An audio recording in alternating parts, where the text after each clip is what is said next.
Mathematics have been the subject that I disliked the most, but more than that was a time that I was terrified of mathematics.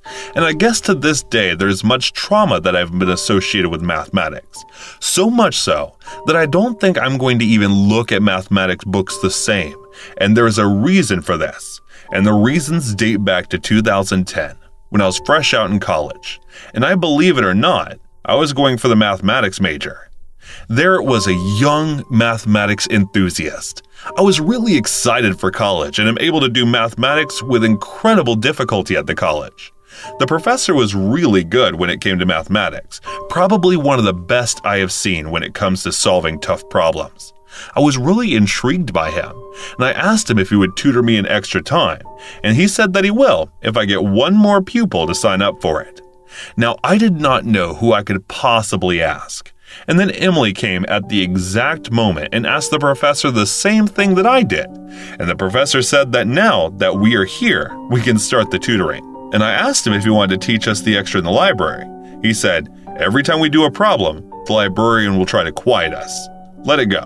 We can do it in one of your dorms. I volunteered that we can study in mine since my roommate is out on an exchange program for 2 months. And so we decided upon that class will take place in my dorm. And so it did for the very next day. Emily and I were becoming friends during those classes, and we would hang out often after the class, and sometimes the professor would even hang out with us. And then one day, the professor gave us certain questions as the assignment for us, and we gladly accepted the extra work, knowing that it will only make us much more advanced in the understanding, so we did. The next day during the extra class in my dorm, the professor asked if we did the problem, and Emily said, "No, I haven't. I couldn't figure out the problem." And then the professor put his hand on her thigh and said, "That is all right. I will help you." And that was probably the first time that I thought the professor acted weird. But then when I recall all the touches I felt like he always acted like a creep around Emily. And then he asked me, and I told him that I actually did and said, I was actually looking into it, was getting close to solve it, and then I saw something and I saw that the answer that you gave us is wrong. The symbol by the end doesn't make sense with the question. And I could see in his eyes that there was rage building up, as he was getting embarrassed by the blunder he just did. So I switched it up and said, "You were testing us, weren't you? You were trying to see if we get the blunder or blindly just get into solution, am I right?" And he said, "Well, yes, good work there." I saw Emily smirking as she also knew what I did there. We discussed, and we both agreed that he was being a little creep back there. And then we decided to end taking the class, and later just doing the problems together. She agreed, and we went our ways. I was going for the history class, and she had the art history. Emily told the professor that we will not need the classes anymore, and then later on he tried to talk to me about the classes and said, "Hey, I heard you and Emily don't need the classes anymore, and why would you do that? We are making such nice progress. We can really get ahead of everyone, and I think it will be great for you and her." And I said, "You're right, but it's just that my roommate is coming back and we both are doing good, so I guess we can just stop now." And he said furiously, "You were not even close. It might seem that, but your lot just plain stupid, and I haven't even advanced the questions yet. Wait till you get the advanced part. You will be begging me to teach you again." And I said that it is all right and we have enough. But then I didn't realize what happened, and I was stone cold black. I remember his hand rushing towards me. And that was the last thing I remember. When I woke up, I saw I was on the floor, and one of the students helped me get up. I checked my phone and I saw an hour had been passed. And that is when I saw the message, and it said, "Hey, it is me. I'm at your dorm. Where are you?" The professor said something about one last class. And I was worried about her, and I decided to rush into the room to see what was going on. And then one of the guys told me that Emily was seen with the professor heading to my dorm, and I rushed to the dorm. And when I reached, I realized it was too late. Emily was sitting on the bed and unconscious, and I realized something. And then the professor sent me the message, and it was a recording of him molesting Emily. But there was no face, and no one could identify that it was him. And then he tried blackmailing me into continuing the class along with Emily. But it was not my choice to make now. And I was sick of what he did. I wanted to kill him for that. Emily woke up and I told her everything, and she was traumatized by all of it. But she wasn't going to let him win, and decided that we will testify against him. and we gathered enough evidence against him. And then, when the time was right, we went for it and brought him down. It wasn't easy, it was difficult and traumatic, but we did it. Emily and I had been together since then, and mathematics is something that we both gave up. It was too traumatic and disgusting for us. Back when I was a junior in high school, this guy transferred in from out of state who developed a serious obsession with me. It started out kind of harmless at first. He would try talking to me, but only ever about the weirdest stuff. Like if he'd been all sweet about asking me out, I definitely would have felt guilty turning him down, but because he was so obnoxious, I had zero qualms with telling him to get lost. A good example would be the first time I rejected him. Most guys might just take it in their stride, maybe think I was playing hard to get, but this kid heard my no and immediately just punched a locker right next to me. The sound of it had me jumping out of my skin, and the few doubts I had about rejecting him completely evaporated the moment he acted out like that. He didn't just punch the locker either, because he caused such a scene, he literally ran away from the lockers at full speed. It was seriously the most embarrassing and terrifying thing that had ever happened to me at that point. Well, at the hands of another human being anyway. He did seem to take a few steps back following this little outburst, but he soon redoubled his efforts, joining every after-school club I was a member of. When they were done, he'd follow me home at a distance. One time my dad caught him doing it and chased him up the street after that. It became this huge family issue. I just found the whole thing thoroughly mortifying, I guess because I just didn't get how serious it was. It was annoying, kind of scary even, but I didn't think he had what it took to actually hurt me. But as it turned out, that wasn't really the issue. After a few months of my turning down dates, he told me if I didn't want to go out with him, that he would take his own life. I still said no. I found stuff like that sort of emotional blackmail, to be frankly disgusting, and instead of having its intended effect to garner my sympathy, I hated this kid more than ever. The whole feeling was grounded in the idea that he just wouldn't do anything, that he didn't have the guts, the balls. He was all empty threats and grand theatrical displays, or so I thought. The next few days, he was missing from school. Rumors were around that he actually did take his own life, and I'd be lying if I said it didn't freak me out thinking he actually had gone through and done it. I mean, that'd be something that'd stay with me for the rest of my life. A kid told me he'd end himself if I didn't date him.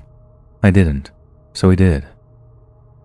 But God, if I didn't feel like punching him in the face as soon as he showed up again, I figured he'd just skip school for a few days to scare me a little bit. Mission accomplished. And this confirmed that he didn't have the balls to do it. He was wearing bandages when he showed up again and actually cornered me at lunch to say, "You made me do this." I just ignored him. I didn't want to actually ask to see the cuts, but a part of me is still so effing sure that they were covering up nothing at all. But the next big incident was at the end of our senior year. After a club meeting, I stayed behind to help clean up. My friend had stepped out to go grab something from their lockers, so I didn't see my stalker walk back into the room. He must have just saw his opportunity, came up behind me, and grabbed my chest. I don't remember what he said, but I was so freaked out that I actually squealed. That's the point I got the cops involved. As the room's security camera captured the whole thing, the whole ordeal ended up in court. He got a conviction, and I think his handsiness actually cost him his place at his preferred college too. It was a little piece of revenge that I cherished, but it turned out it just gave him a whole bunch of free time that he could use to stalk me. I became absolutely paranoid with him hanging around my college campus, and by that stage he was exhibiting every possible behavior of a controlling, manipulative sociopath.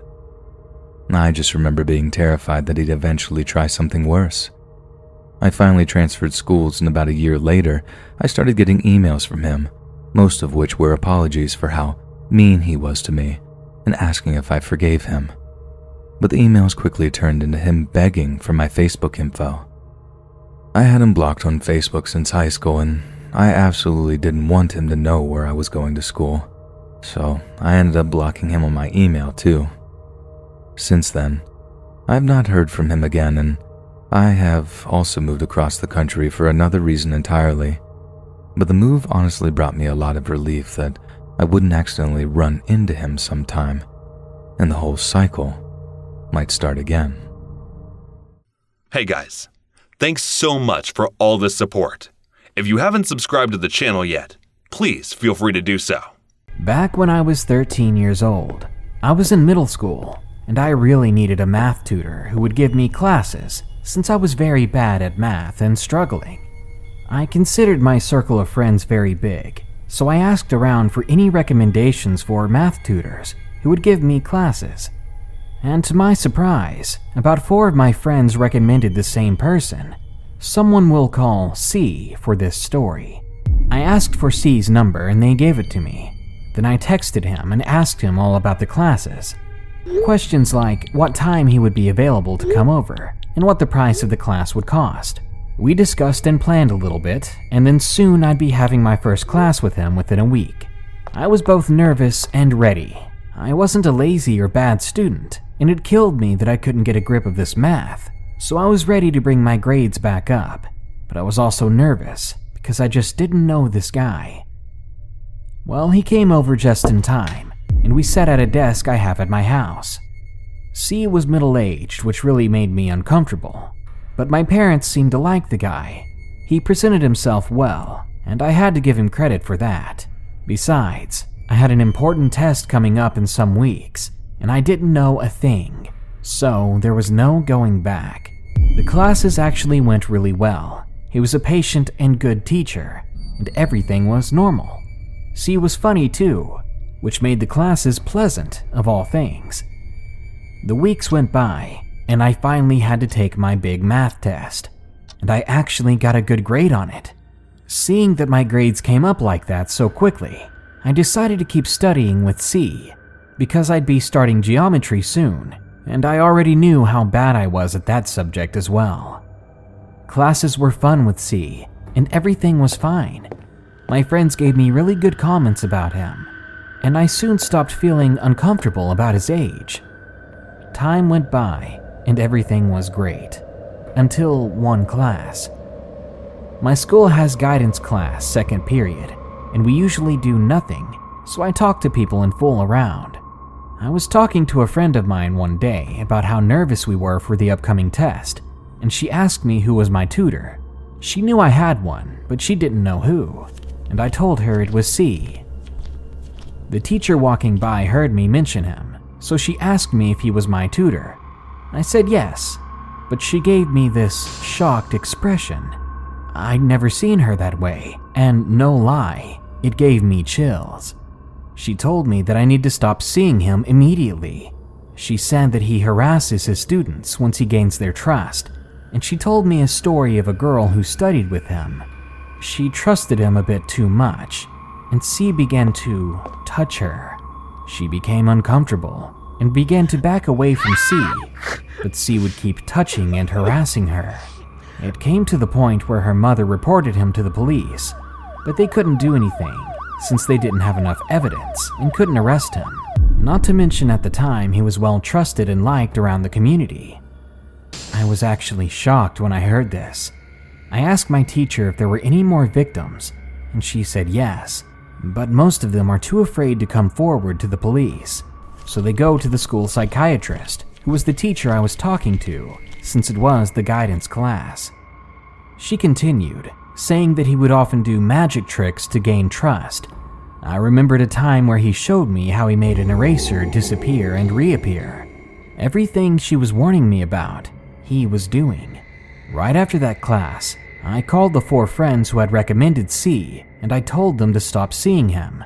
I told them everything. We stopped contacting C, and we blocked his number. But that didn't stop him from showing up at my house. He stopped by one day, asking my parents if I still needed help, and by then I told my parents everything. They told him to leave and to never come back, but I'll never forget the look he gave me as I watched from the living room. Even after hearing the bad news that I would no longer need a mentor and that we knew about his terrible past, he stood there with a smile, baring his teeth at me. He stared straight into my eyes, and it's almost like he was telling me that this wasn't the last I would see of him. I had nightmares after that. To this day, I'm scared to get another tutor for any classes.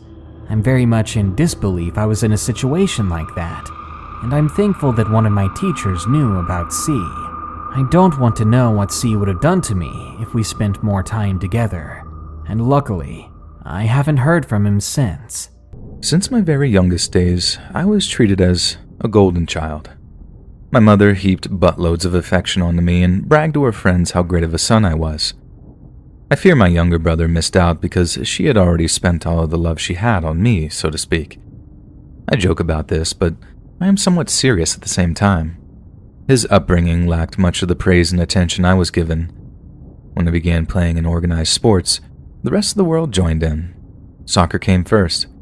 It all came so naturally, and before long, I was the top-scoring member of the team. Once I discovered football, everything else went by the wayside. Posters of Brady and Bledsoe covered my walls. My large, strong hands allowed me to grip and throw the ball with the power and precision not many twice my age had. All 3 years of middle school, I remained the starting quarterback. I did so well that by high school, I was playing on par with most seniors. My prowess in sports, of course, made me very popular in school. One of my teachers called me the big man on campus. I was never lacking the attention and approval of the staff and most of my fellow students. I didn't get a free ride, though. Without good grades, I wasn't qualified to play. Luckily for me, I had always been good at most subjects, except for perhaps math, in which I scored lower Bs. I had decided by my second year which college I would attend. I knew if I continued on my current path, I'd be quarterbacking for a professional team right out of college. To encompass all I had achieved, I quote a line I had once read that described a man as having the world in the palm of his hand. That's probably the best way I could describe the trajectory I had put upon myself. I was destined for success, and nothing was going to get in my way. I tell you all this in order to show just how far I was soon to fall, and exactly how much I was about to lose. I was a junior. I had already been named the starter on the varsity team. When not studying, I split my time between the weight room and practice. It was just before the third game of the season when Rosalind arrived. I had my mind off somewhere else when she entered our class. I still remember it like it was yesterday. A few of my classmates were grumbling about something, and it caught my attention. I happened to look up just as she was passing near me, and her beauty was breathtaking. I can honestly say with confidence you've never seen her equal in Hollywood. The rich silkiness of her auburn hair, to the sensual fullness of her lips and her porcelain skin, not an inch of her image had a flaw. I gave her my heart in that moment, and I knew nothing would equal her in my life. She took her seat at the back of the class. None of the shyness that usually existed in the newly arrived students showed in her actions. The room was hers completely now, and she knew it. My focus was on her for the remainder of the period. She had to have known. My gaze would have burned right through her had my eyes been lasers. This day marked the beginning of a long downhill slide, and I would give anything to experience every second of that time again. Concentrating on anything else was impossible. Class after class, only Rosalind existed. Practice was much the same. I wasn't on a football field. I was still in that class, soaking in every inch, every curve of her body. From then on, my only thoughts were about her. I used my charm to get her address from an office worker. That Friday evening, as I led the team to another victory, my only desire was for the game to end. Afterwards, I sat outside her house dreaming about her and I, walking hand in hand through the halls as everyone watched jealously. I resolved in that moment that I would own her body and soul until the end of my life. My first action upon arriving at school that following Monday was to locate Rosalind and bare my heart to her. I did just that, but her reaction wasn't what I'd envisioned. I spoke from my heart. Every word was true, but rather than collapse into my arms as I'd seen on TV so many times, she replied with 4 short words. "I don't think so." I will admit to being disappointed, but Her response left me with a ray of hope. She hadn't been cruel or mocking after all. Perhaps she had been playing hard to get.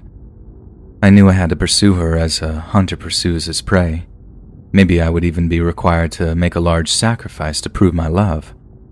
After all, that's the way it works in the great Hollywood films and novels. She would realize she belonged with me. I just needed to help her realize that. I searched my soul, day and night, for a way to make this happen. Suddenly it hit from out of the blue. If I gave up football, she would have to see how dedicated I was to her. That day I informed the coach of my decision. It went about as well as you would think. He was angry and yelled for almost an hour, but at the end of our meeting, he wished me well. I was elated. I had to tell Rosalind that very second. She didn't answer my text right away, but when she did, her only answer was, "Why?" The queasiness churned up in my stomach. Even after all I'd done to let her know I loved her, putting it into words still made me very nervous. "I did it for you," I said. My hands shook as they moved to push send. It was now or never. She would be left with no doubt to how I felt about her. After sending it, the time seemed to drag on forever. The hours passed with no word from her, and I couldn't take it any longer. I sped over to her house and waited outside her window. I watched as she changed for bed. Every curve, every line of her body remains with me to this day. I sent a new text to let her know that I was waiting. She appeared at her window within seconds. Seeing her in the nightgown made my heart race, and there was only one reason she would let me see her this way. My mouth was dry with anticipation. I broke into a sweat. I expected to be met with soft words, but instead she began yelling, almost screaming. Her words didn't make sense. I was confused by her behavior. It only got worse when her father came outside. I tried to explain my love for his beautiful daughter, but he was deaf to my words.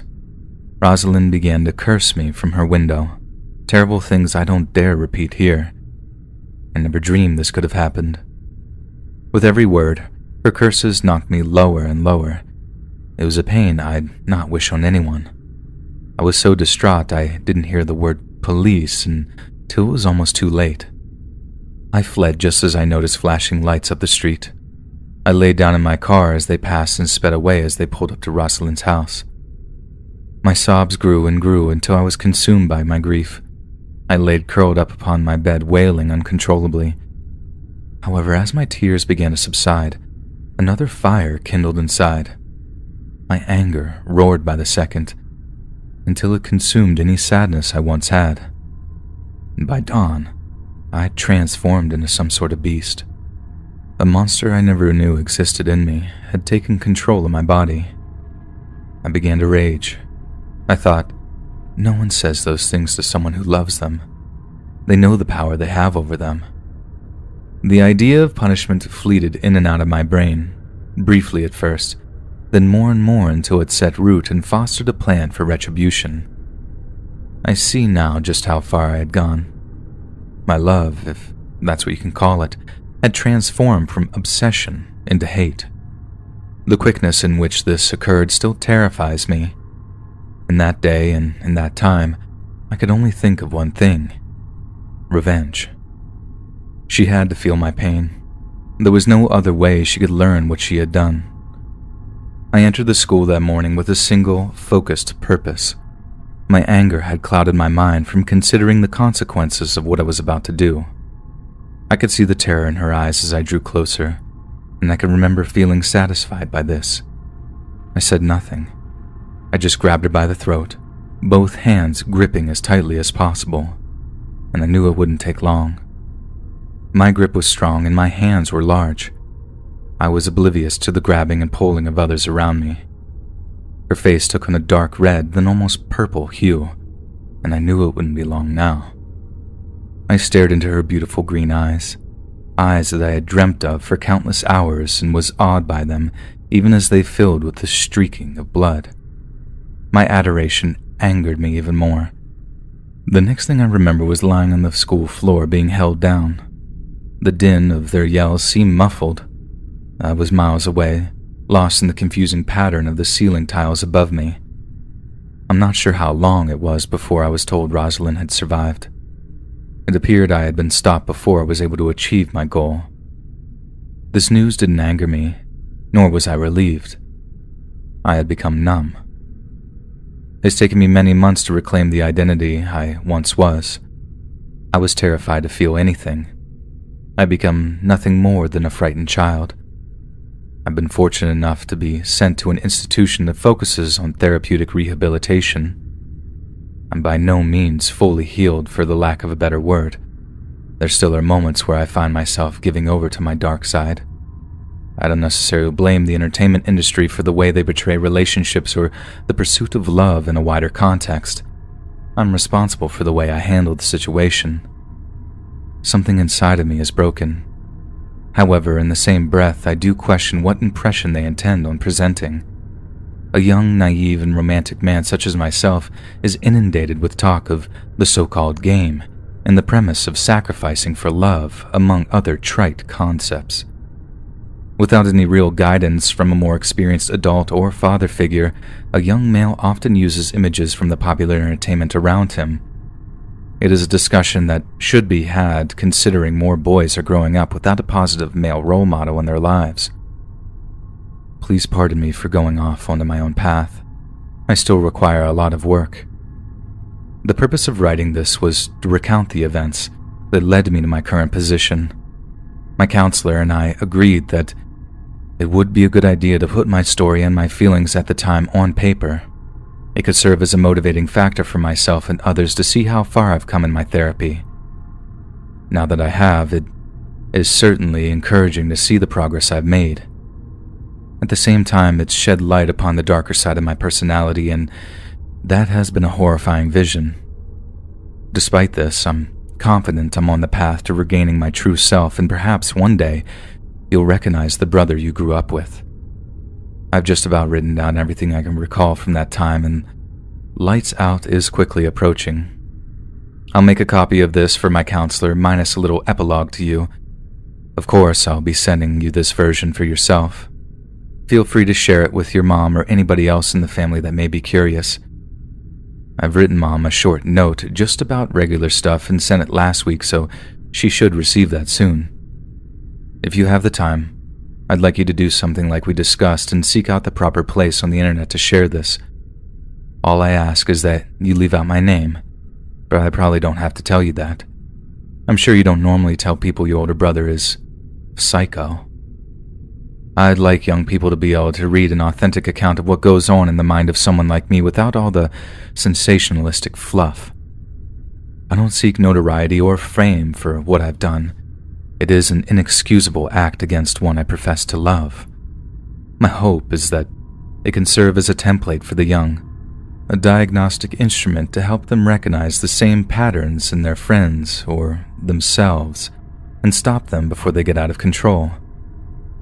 I'd like to think if more people had access to this type of information, things like stalking and the crimes that go with it may be able to be stopped completely, or at the least greatly reduced. I'll continue to do all I can to stem the tide from here. Perhaps, if enough on the outside can see this, we can create a better world for everyone.